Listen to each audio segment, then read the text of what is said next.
Jack Morris, grandson of Fred Salfisberg, great-grandson of Samuel Salfisberg, great-great-grandson of Jacob, who came over here from Switzerland in the 1850s. Jacob was born in 1814. Anna was born in 1821. In Switzerland, did they speak the same language? They spoke German. I don't think Switzerland has a language of its own. I don't know. Were they wealthy? Were they? You know, they must have had enough money to get here and bring some stuff with them. The men, my great-great-grandfather, plus I guess he had some brothers with him, came over here in, I guess late 40s, early 50s, 1850s that is, and the only way you get here is by boat. He had, who the hell were his children? Samuel. And Samuel had a brother. In fact, I think he had more than 2 kids, I know that, but I don't know if, I think a couple of them died on the way over here later. They got the farm bought in 1860. He had some brothers, somehow or other, they bought land close to each other, and I don't know how they all divided it up. It's been divided up since they bought it, but there was 2 or 3 brothers that were involved in farming at that time. My great-great-grandfather lived in the old house across the street from the new house. That was part of the farm. The spinning wheel, was that an heirloom of? The story goes that it belonged to his wife, Anna. Samuel, he was born in 1844, and his wife was born in 1853. In his childhood, did he mostly help out on the farm? Well, yeah. Everybody helped on the farm as soon as he was old enough to carry a bucket of water. When he turned 18, he joined us Union in the Civil War. He was at Vicksburg. He was a guard in a prison camp in Chicago when he first went in. Well, he wasn't there very long. And then he wound up with Sherman's army, which marched across Georgia to the sea. And they walked in parade review down Pennsylvania Avenue right in front of the White House. He came back to the farm and went back to work, working with his dad, no doubt, or it's turned over to him. That's the way they used to do it. Turn it over to the son and stay around and help out. He got married, actually I think it was quite a bit after the war was over. He was probably in his 40s, or darn near in the 40s before he had any kids, I don't know. Late 30s. So he too moved in the house that was across the street from the farm? Right. I assume that house was there when they bought the farm in 1860. Now, as far as the spinning wheel is concerned, was that passed from Anna to Samuel's family, or? When they came here, it's supposed to have come from Switzerland, so I don't know, get all the dates straight, who knows. But that's where it was supposed to have been made, and it came from Switzerland, and it belonged to Jacob's and his wife. And then, of course, Samuel got it, and after that, my grandpa got it, that's Fred. My mother got it from Fred. I got it from my mother. Who knows where it's going now? Fred de Salfisberg was Samuel's son. Fred was born in 1882. And Fred was my grandfather. He lived on the farm. He inherited the farm from his dad, Samuel. He lived in another house close by, but I don't know where or exactly, but then they built themselves a brand new house across the street from the old house. And it was, my mother can remember, she was born in 1908, and she can remember moving to the new house.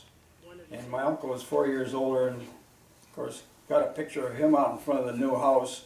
He looked like he was maybe 12, 13 years old, I don't know, leaning up against the fence.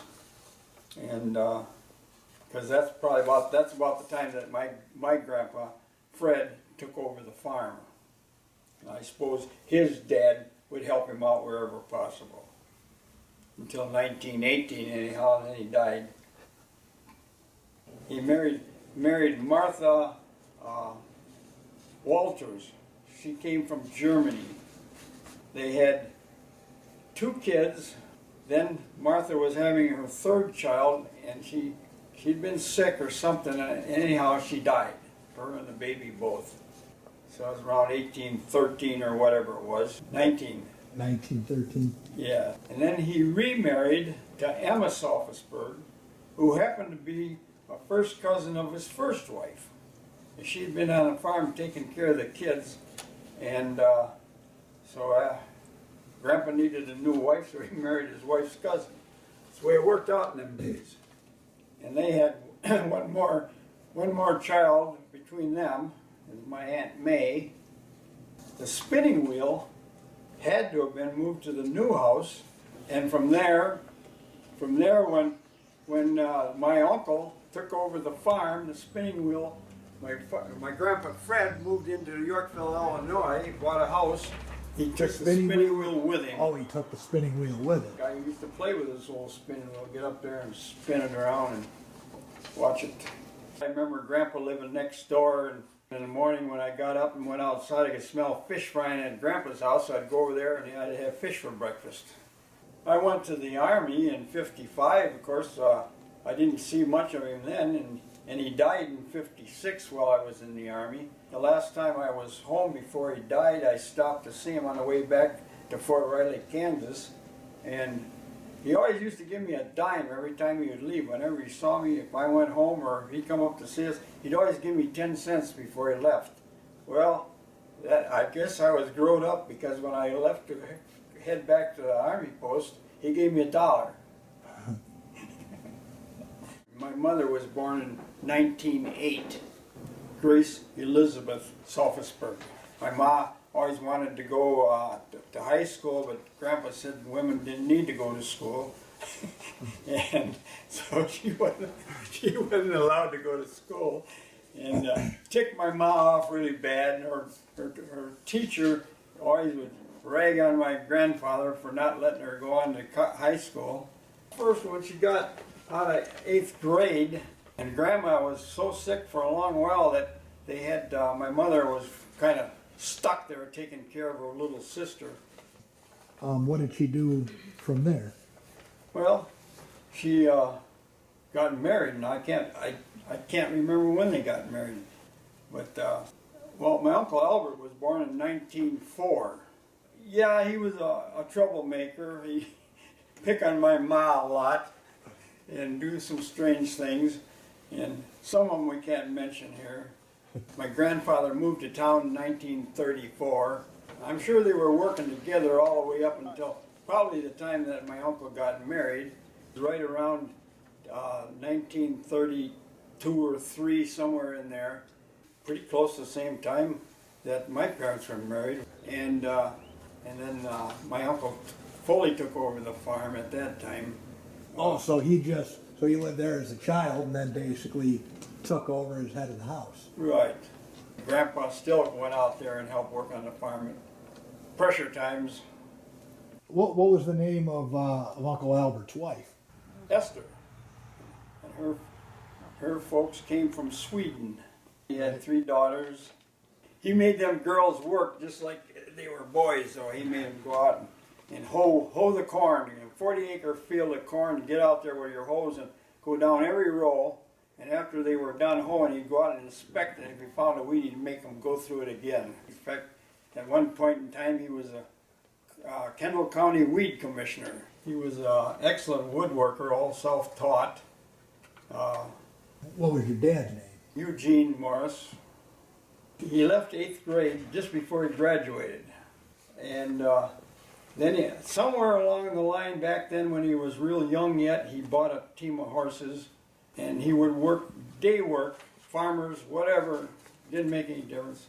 I think he made beds for some Burton Dixie Mattress Company. I think they had way too many hired men there. We got the house, and we had hired men living with us, and it was during the war, the big one, World War II. Okay. And Navy planes flew over our house all day, every day. and one crashed out in the field next to our house one day.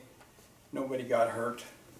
But Ma also had a big egg route and raised chickens, and Ma went to work as waitress. She worked at a couple fancy restaurants around this area. But the spinning wheel went to my mother, Grace, and I can't remember exactly when it was. It was sometime after Grandpa died. He was 74. His dad supposedly died when he was 74. And Uncle Albert was afraid he was going to die when he was 74, but he made it to 75. He went to see the doctor one day and died out in the parking lot. My dad lived until 1982, and he was 80 years old, because he was born in 1902. And my mother, it had to be 2005 that Ma died. My mother was 96.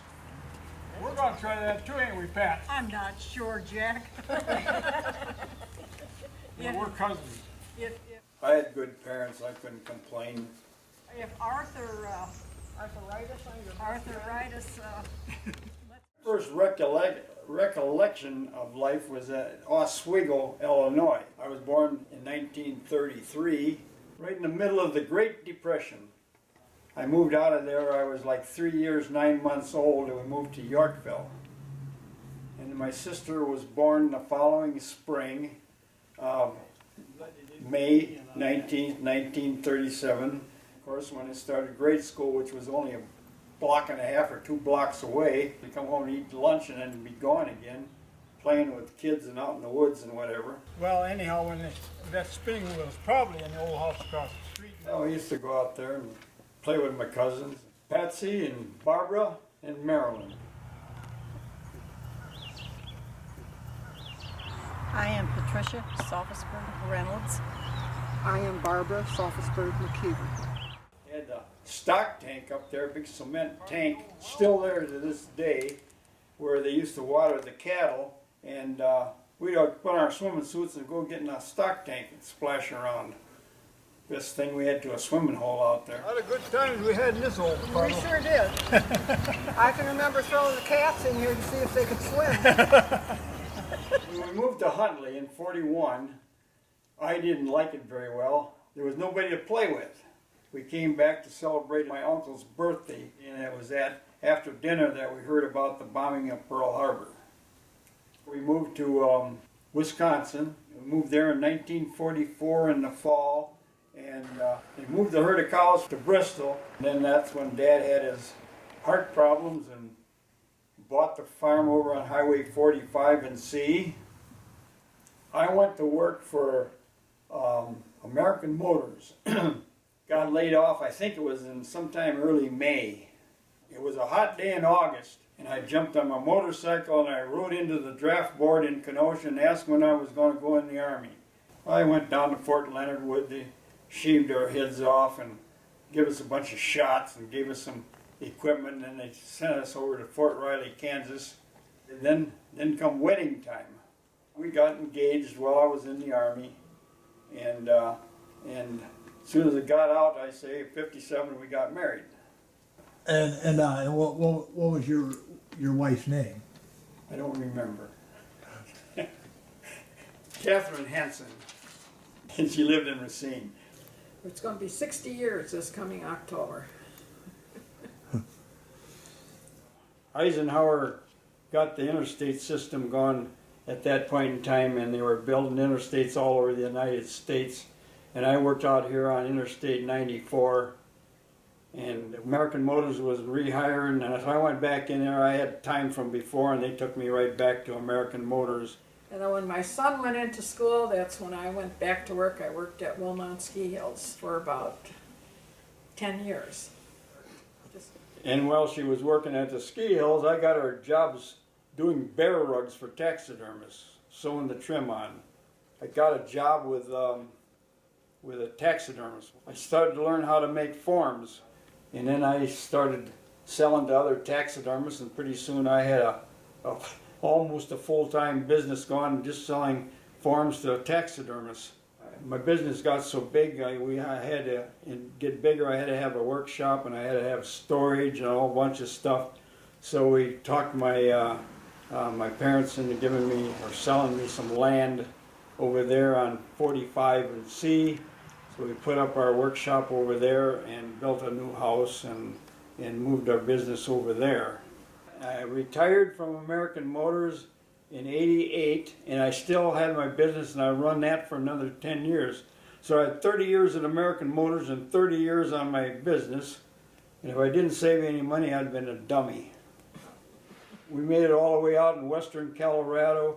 We made it to Dallas, Texas. We made it twice to Disney World, Florida, and we used to go to Michigan, all over. We used to run, and we had a couple mini motor homes in our life, and we used to go all over in.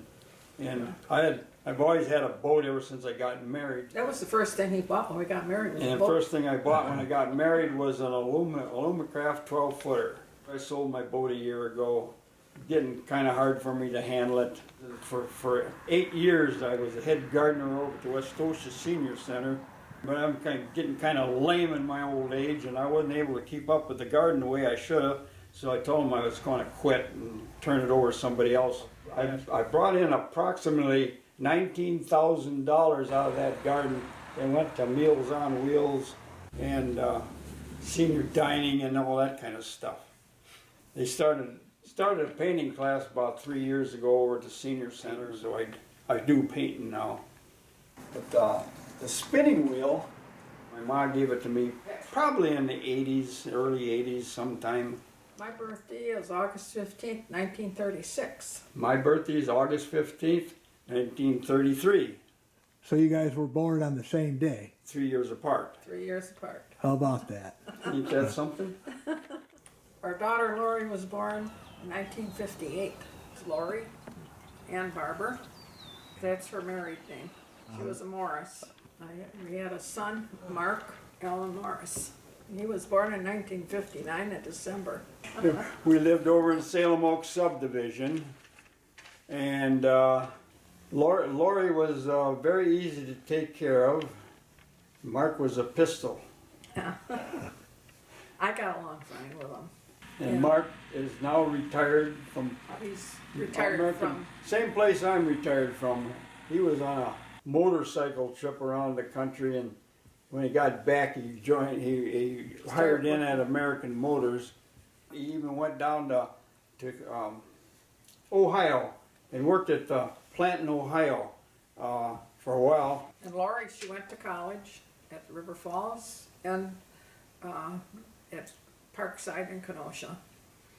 And then she got married Stephen Barber. Yeah, just look. And had 2 sons. And she also helped us with stuff. In our business, she Our worked with business. us, and so did her husband, Stephen, She used to make forms and help me with rugs. and helped her with a bear rug job. Well, we've given that business to her.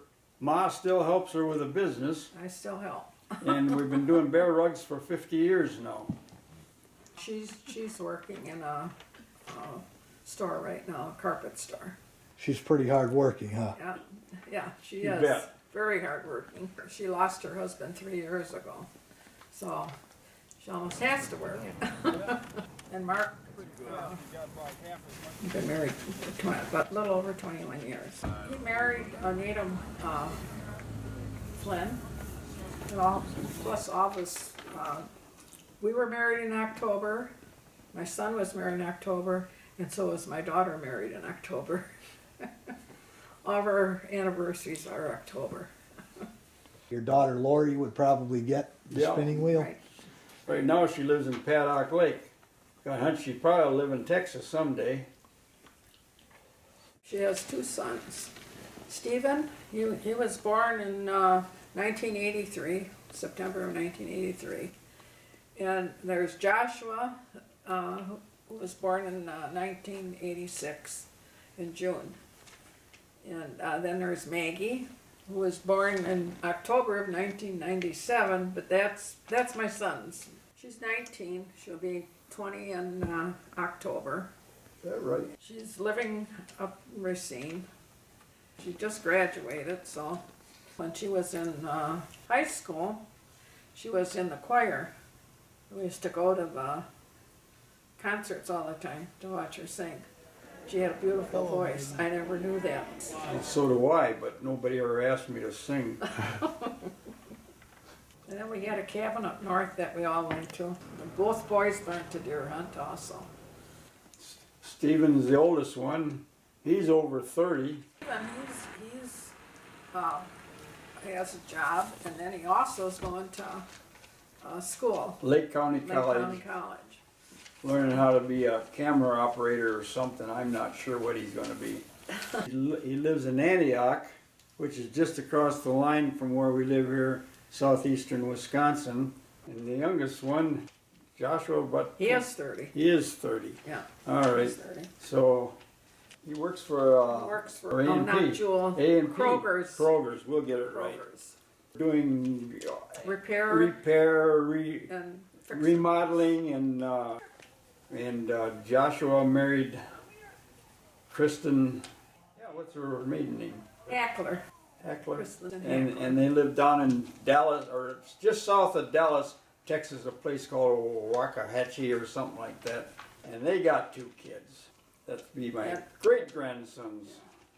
The oldest one is Caleb, and he's 5 years old. He was born in December of 2011. And Dalton, he was born in January 2016. So he's a year old. He's a little guy. And his big brother takes care of him pretty good. Yeah, he really does. If your daughter had received the spinning wheel, would you assume it would go to one of the? I suppose it all depends on how long they all live and how everything turns out. I don't know. I'd say it depends on maybe- who one wants it too. Well, maybe one of the great grandsons, neither, wouldn't even be the kind of person that would take care of it. So I don't know. Maybe that's the end of the line. I'll have to give it to a museum. I don't know. I think we've got a lot of story here that was very interesting, and it's been a pleasure talking with both of you. Yeah. Well, Thank you very much. I sure had fun. I haven't had this much fun since the pigs ate my little sister. I'm going to take off and go fishing right now. I'm 83 years old. I ain't got a hell of a lot of time left. I got to get away in what I can. So